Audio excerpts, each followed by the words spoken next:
Our parents and families of Canterbury School. I am Katrina Keene, Director of Innovation at Canterbury, and I'll let Jennifer introduce herself. I'm Jennifer Stevenson, Data Integration Specialist for kindergarten through 12th grade at Canterbury School, and also teach lower school classes kindergarten through 3rd.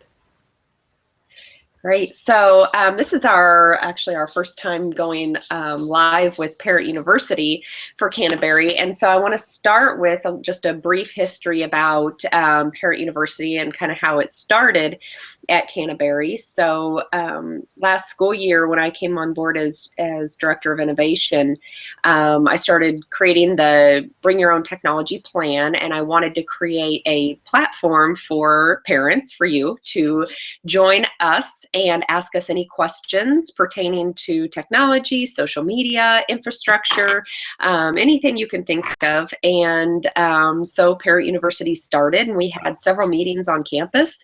And one of the concerns was that a lot of parents weren't able to attend just because it was in the evenings, and it becomes very difficult, I know, to attend when you have families at home and dinner and homework and all that good stuff. So we decided this year that we would take this online, do some live broadcasting and recording, and so parents are able to view these videos anytime. So if you're just joining us, I opened up our question and answer. So if during our broadcast you have any questions or need any questions answered, you're more than welcome to type them into the Q&A section, and we'll answer them as we go. Anything you want to add, Jennifer? No, our Google Classrooms have, gone off the ground quickly, and students have their email addresses 4th through 12th, and their password for the entire school year, and that's what parents are using to log into the Google Classroom accounts. And you should see assignments posted, quizzes and tests. I know one of the questions we had was, do we still have Net Classroom? And yes, we do, and it should be the same login and password that you've used in previous years. So that's still all up and running, along with the parent portal. That was another question that's been asked recently. So parent portal is the same login that you've used before on the Canterbury website. Okay, yeah, I'm glad that you brought that up. Google Classroom is something that is brand new to Canterbury this school year, and there's a little bit of history about why we ended up switching over to Google Classroom. If you are a parent that has been with Canterbury for the last few years, you'll know that we were on group spaces prior to Google Classroom. And as I did a lot of observations last year and in talking to the parents during Parent University, the parents really had a lot of concerns about group spaces, and some teachers were using it, some weren't. It was hard to get into, very cumbersome. And, a lot of parents would be out and about or on vacation and have to log into the parent portal, and it's just so many clicks to get in. And so I showed at Parent University Google Classroom, and everybody seemed to really like the ease, the usability of it, and so we did end up switching over to Google Classroom. And one of the great things about it is that Canterbury is a Google Apps for Education school. So the students, 4th through 12th grade, basically live in Google Apps. They're using Google Docs, Google Drive, Google Sheets, some using Google Forms, Google Drawings, all these things, and ways to collaborate. The students have all these ways of collaborating with each other, with their teachers, and so Google Classroom kind of brings all of that together and puts everything all into one, which is really, really nice. So I know one of the concerns this year and one of the changes is that there's not a separate parent login, but what's easy is that as a parent, you can log in just as your child. You can get their username, of course, which is their email address, and their password, and just log in as them. So my son at his school, several of his teachers use Google Classroom, and so I just keep it on my phone logged in as him, and then I'm able to see what his homework is. So, and that's worked well. So Jennifer, have you had any parent concerns that you know of about that, or any confusion related to logging in as their child with Google Classroom? I think there was confusion because of the change, but I've answered a lot of the questions and phone calls and emails that have come in, and then met with 4th grade families who are brand new to all of the technology in the Google Classroom and things like that moving into the intermediate school. And one of the things that seems to make it a little bit easier is actually downloading the Classroom app to their phones. So that's what the parents that came to my meetings are doing now, is they're downloading the app to their phone. Remember, if you have an Android device, that's something that will take about 48 hours to get approved by Canterbury. But for any of the Apple products, it should download Google Classroom right away. Excellent. Great point. I had a student today actually had gone into Google Classroom and was confused as to why they couldn't edit a Google Doc right from Google Classroom. And what we found out is that they didn't have the separate app Google Docs loaded on their phone. And so, it's a little bit different on the iOS devices or on the Android devices, because you do have to load the separate apps if you want to work from your phone. Now, if you're on your computer, of course, you log in, you can get to any of that information from your computer, but it's a little bit different on your phone. So if you're just looking to get homework, you just need that one app, the Google Classroom app, and you can go in, see all the homework. But if you're actually wanting to go in, edit it, work on it, then you're going to need those other separate apps in there as well, such as Google Drive, Google Docs. Those are the two main ones that you would need. So also, if you're having any trouble, I've also come across, if you're having any trouble seeing some of these assignments. So maybe a teacher posts an assignment and you don't see it. What I found is that some of the iOS devices need updating. So check for your updates, and also make sure that the app doesn't need to be updated, because that could also be a problem. So just a few little maintenance things. And if you ever have trouble with that, or if there's any confusion surrounding that, you can always send me an email or Jennifer an email. And we can help you with that. But I've not heard any of those concerns, a lot of them. It was just kind of here and there, so. It's interesting that you brought that up, because I just worked with 2 different teachers today that were sharing documents with each other, but couldn't edit them. And what they had to do was open or download the extra app. So that's exactly what happened. Yeah. So yeah, I guess what's great is that we're all kind of learning together this year as we go, right along with the parents and the students and the teachers. So we're all in the same boat. And also what's nice too is, Google Classroom is only a year old. So any school or any, class that's using Google Classroom, it's kind of new to everyone. So it's kind of nice that we're all, together and learning at the same time as well. So I suspect over the next year, Google Classroom will have a few updates. And, as those roll out, of course, we'll keep you informed of all of those. Couple new updates happened maybe about 3 weeks ago. There were some new things within Google Classroom. And so I know the teachers are starting to use those, and you'll see some new things come throughout the school year as well.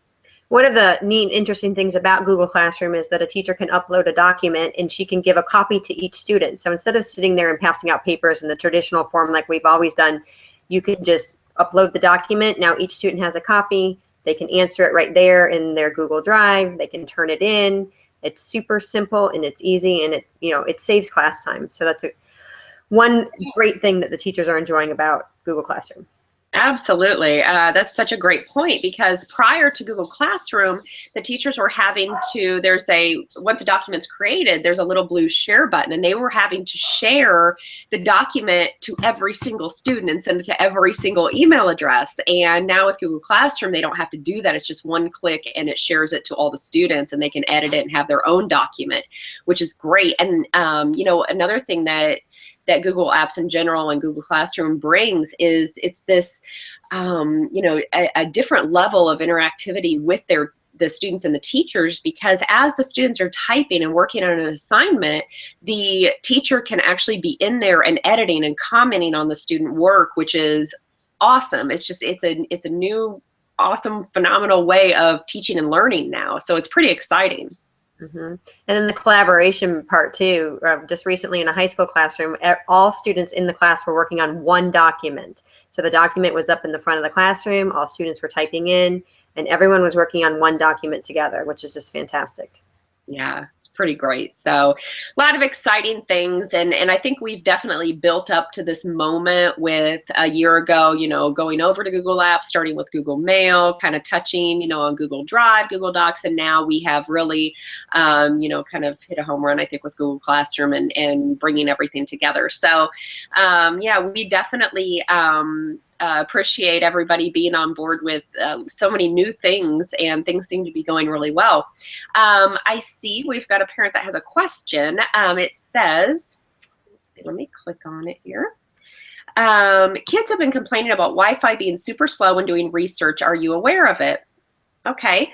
I did not realize that. And so what I will do is, well, just so you know, kind of a little bit of history, prior to going BYOT or bring your own technology, we did do an entire infrastructure upgrade so that we would not have problems with slow Wi-Fi, that kind of stuff. But if that's the case, then what we need to do is if you could possibly even post in the Q&A what grade your child is in, then we may be able to locate those points in the school and may need to upgrade or change out maybe those access points. I don't know. We'll have to research that, and I will definitely pass that along to the IT department.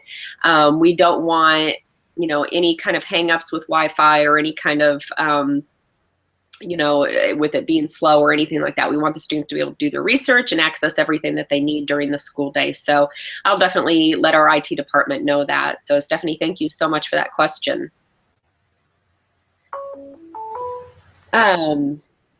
So along with Google Classroom, Jennifer, what are some of the things that you're seeing in general this year? Some of the things that the teachers are using or are excited about? A few teachers are very excited about attempting or trying the flipped classroom. So maybe showing the video or giving them a little taste of what might be happening the evening or the day before, and then having them come into class already prepared for the lesson. So have a little bit of that thought bubble ready to go. I have some teachers that are having students create their own websites under a secured environment, but that's very, very exciting. A lot of screencasting and teachers wanting to video lessons and make sure that those are uploaded to the Google Classroom, so students that might be out of town, students that are sick, they're not really missing too much by not physically being in the classroom. And for the younger students, a lot of book creator and creating digital books. That's a big thing that we're doing right now, along with Osmo. Osmo is a favorite down in the lower school. So absolutely, those are all great things that are happening. As you hear the term flipped classroom, I like to talk about flipped classroom because there's often a lot of questions that parents have about flipped classroom. And what is a flipped classroom? What does that mean? Does it mean my child is just coming home and watching videos? And I always like to clarify what that is. So the flipped classroom is kind of exactly what it sounds like. It's taking what the traditional model of lecture that normally happens during the school day, and the teacher then puts that into a video that the teacher creates of them, giving a lesson or the lecture, and then the students can watch that at home. Therefore, when they come back to school the next day, they already have the information, and the teacher can then give all their time to the students and differentiate the instruction, talk one-on-one with the students, and dig down deeper into the whatever the content is that they're working on. So a lot of teachers, that's not something that they do every single day. They don't have videos every day, maybe one a week, maybe a couple a month. But it does give that opportunity to, get a more in-depth study, I think, within the classroom, and the teacher gets a lot more one-on-one time with the students, which is really, really great. So, yeah, I'm happy to hear that you're seeing a lot of that, Jennifer. That's really neat. Yep. Very exciting. And then to walk into all the classrooms and see all the, students' technology all being used at once. So that's great. That's wonderful. Even in the drama department, they're creating their videos, they're uploading them into Google Drive, uploading them so that the teacher can then upload them to Google Classroom. So lots of exciting things and lots of sharing going on. Yeah, that's the great part is, I'm glad you brought up drama because I know that they are creating their videos, and because we are Google Apps, the students are able to upload their videos, put them in Google Drive, and then there's a shared folder. So the students are all able to see each other's videos and comment on their videos and, share their ideas, and it just brings this whole other level of collaboration and communication in the classroom. So it's exciting. Yeah, excellent. Yeah, so I know Jennifer also brought up Osmo, and if you are not familiar with Osmo, we have really taken Osmo at Canterbury and run with it. Osmo is a tool, mainly I would say pre-K. You could probably stretch it on up through fifth with some of the math and the Yeah. drawing and those type things. But it's a little mirror that attaches to the top of the iPad, and there's, I want to say, 5 apps out now, and there's a new one actually that's getting ready to launch as well. And so there's, tangrams, there's spelling, there's all different kinds of things, but it's very interactive and hands-on, and the students absolutely love it. So if you do get a chance to walk down through the lower school, peek your head into the, a couple of the classrooms and even into the computer lab, and you'll see the Osmo in use. It's fantastic. It's one of the, I think it was what Time's best Technology toy last Christmas. best of the year or something. So pretty great. And the Osmo team themselves, they're located in California, and they're just wonderful to work with. Very responsive. Any questions that they've had, they've been all over, and it's wonderful. So that's been really, really exciting. Jennifer's done an awesome job in the lower school with that, and the teachers have had a lot of fun with it too. Yes, absolutely. Yeah. You also brought up Book Creator, and Book Creator is a tool that students, actually K-12, can use to create a book about anything. They can incorporate audio, video, drawing, anything that they want in this book, and then they can publish that book. They could put it on as a video onto YouTube. They could turn it into a PDF. They could, however they want, or an iBook even, and so it's interactive. But what's great about it is it kind of transforms teaching, I think. Instead of, I'll give you an example. So I had a teacher that, was really into having the students read books and then take a test about what the book's about. And so we talked, and I said, what if a student read a book and instead of taking a test on the book, they rewrote the book and made their own book? And so, those are some of the things that Book Creator allows teachers and students to do is to get out their own story and have their own voice and create these books. And you see these drawings and pictures and hear the voices. And so, there's a lot of great examples in lower school of books that have been created by students. Yep. We also do technology sessions on some of the Monday mornings when we have some time as teachers when the students aren't there. And so what we did recently was Twitter, and another big one was Mystery Skype. Yeah. So Mystery Skype has gotten very popular, and the middle school just did a Mystery Skype with a Canterbury alum. So that was quite exciting. That's awesome. Whose classroom was that? I don't know off the top of my head. I can't think about it off the top of my head. I think it might have been a social studies class, but yes. Excellent. So, okay, for the parents that don't know about Mystery Skype, this is one of my things that I just clung to a couple years ago. And, I did a Mystery Skype yesterday. But what it is it's a community across the world of teachers, educators, authors, just all different kinds of people, and you connect with them, and the students have to figure out where in the world the other class is by asking questions, generally yes/no questions. So if I wanted to figure out, if I was talking with a classroom, say in, I don't know, Maine, and so my students would come up with questions, are you north of the equator? Are you in the United States? Are you north of the Mississippi? Was it cold there today? And they'll come up with all these questions to figure out where in the world that class is, and think of the geography skills, the problem solving. It's just so much fun to watch. And once they figure out where that other class is, it's just a huge celebration, and it's so much fun. So absolutely. Yeah, so I'm happy to hear that another class connected. As of last year, we had connected at Canterbury with 8 countries, so pretty exciting. And yeah. So we spent a good deal of time last year connecting with so many schools across the world. Of course, you get into time zone barriers and those types of things, but you make do and work around those. But yeah, it's really neat to see. And this would be a great time to let our Canterbury families know that we've got a nice article coming out in the Parent and Child magazine for the October issue. We're kind of leading Southwest Florida in the bring your own device category. So they came in and took a look at all the technology that's going on and visited a lot of classrooms, saw some students in action, and they're going to have a nice article about our school and all the fun, interesting things that are going on with technology. So keep your eyes out for that. So awesome. Yes, in October. We're really excited to see that come out. We've had some great opportunities over the last year of being Canterbury being published in several well-known publications, magazines, online, sites because of the things that we're doing there. Like you said, the Bring Your Own Technology, we are leading the way.